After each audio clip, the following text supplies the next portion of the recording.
आल सिंध पेटे अलफ़ मोहम्मद सलीम मलकानी सां मुलाक़ात थी गुज़री। मुलाक़ात में हाजी रमज़ान मेमण साबिक़ा मरकज़ी जनरल सेक्रेटरी हाजी सलीम मलकानी खे अपील कंदे चयो त हिन वक़्तु आल सिंध पेटे अलफ़ तनज़ीम सख़्त बहिरान जो शिकार आहे। तनज़ीम में धरणा बंदी या ग्रुप बंदी थी वई आहे। जॾहिं मौजूदा सूरत हाल बरक़रार रही त तनज़ीम वधीक टुकड़ा टुकड़ा थी वेंदी, जंहिं सां उस्तादनि खे सख़्तु नुक़सान पहुचंदो। तनज़ीम जी मज़बूती लाइ सभिनी खे पंहिंजो किरदारु अदा करणु घुरिजे।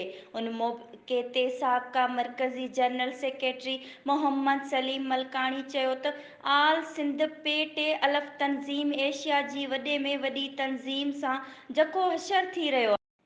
हिन सां असीं सभु बेचैन आहियूं। जंहिंखे वॾो थी फ़ैसिला करणा हुया हो पाण ग़ैर आइनी तौरु उस्तादनि जी मेंबरशिप ख़त्म करे धरणा बंदी खे हथु ॾेई रहियो आहे। अहिड़ो अमल क़ाबिले क़बूल नाहे। आउं सभिनी नुमाइंदनि वटि मिंथ मेड़ करण लाइ तयारु आहियां त हू उस्तादनि जी वसतर मुफ़ाद में हिकु थियण, ज़ाती अनाहूं छॾे तनज़ीम जी बहितरी लाइ हिकु थियण।